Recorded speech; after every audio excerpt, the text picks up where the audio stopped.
Okay. Ladies and gentlemen, I'm pleased to have briefed the United Nations Security Council in my capacity of a Chairman-in-Office of the Organization for Security and Cooperation in Europe.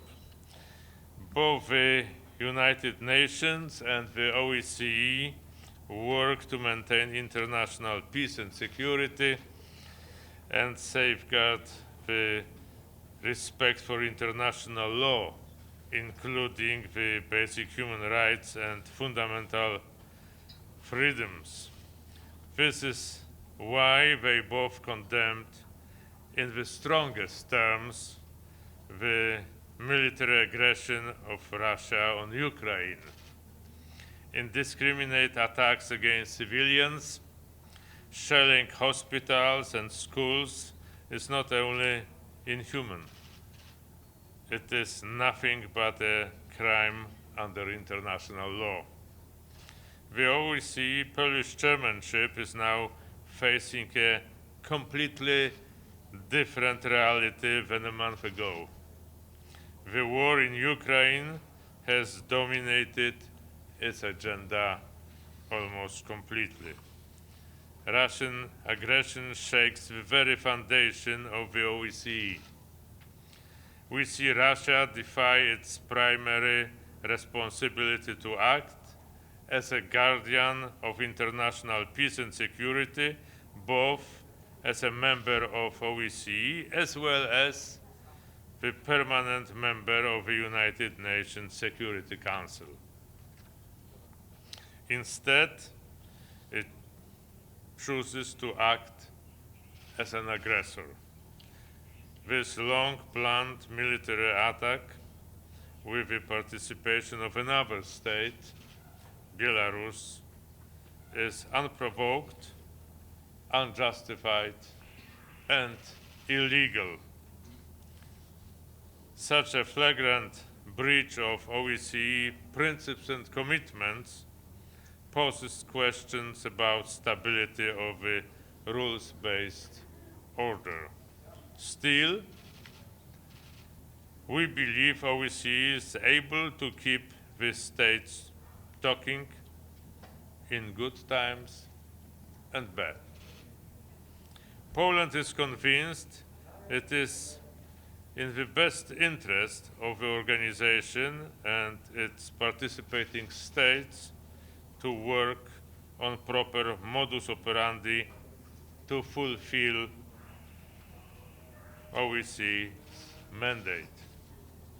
Right now, the primary focus of OSCE work in Ukraine will be to help avert humanitarian crisis and create the conditions for assistance and evacuation. OSCE stands ready to continue its cooperation with the United Nations. We have established close coordination with the UN Office for the Coordination of Humanitarian Affairs and the UN High Commissioner for Refugees, International Organization for Migration, and the International Committee of the Red Cross. The OSCE welcomes any genuine effort that contributes to stopping the ongoing hostilities and can lead to finding a sustainable, peaceful solution. With that said, talk must be accompanied by actions. I reiterate the joint call I made with OSCE Secretary General Helga Schmidt on the very first day of the Russian aggression for the immediate cessation of all military activities. We call on Russia to stop the deplorable acts.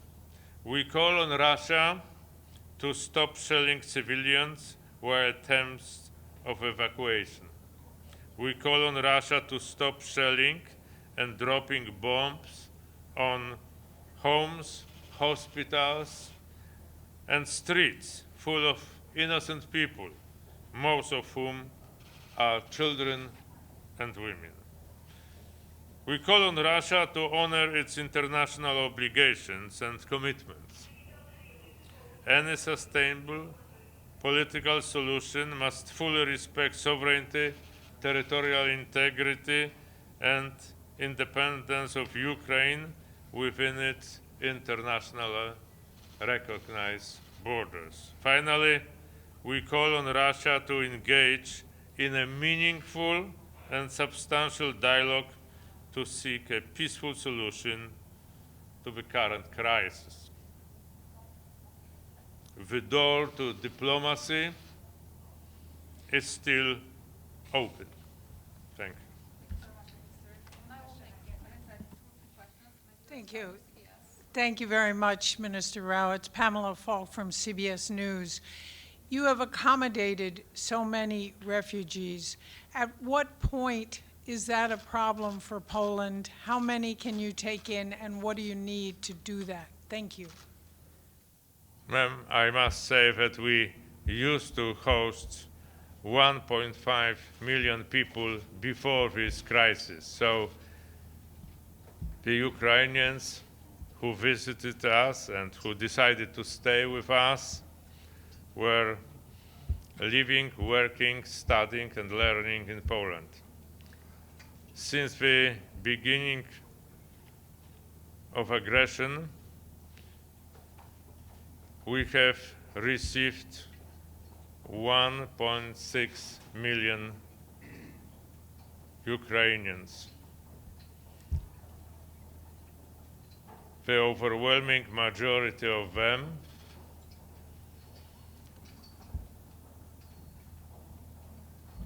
are in touch with their friends and relatives who already live in Poland. But the Polish government is assisting the help, spontaneous support of Polish society that is being extended to them. So we have just adopted the Bill of Law that gives all the privileges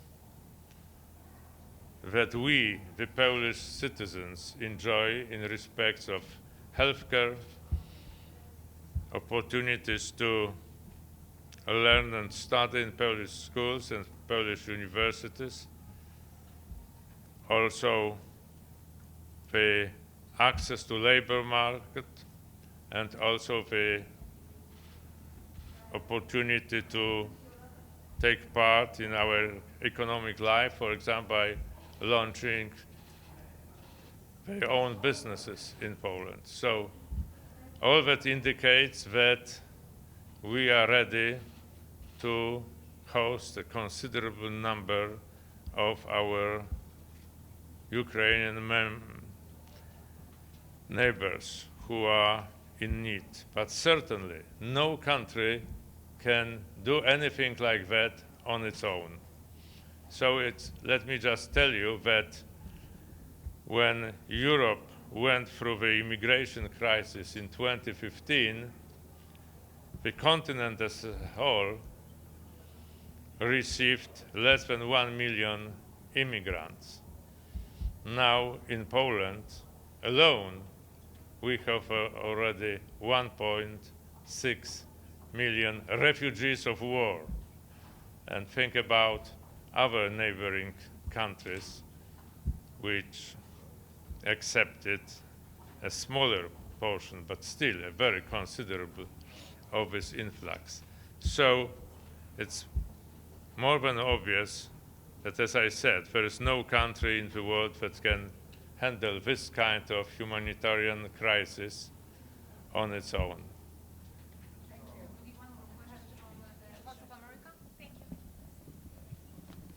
Hello, Mr. Minister. I'm Margaret Bashir with the Voice of America.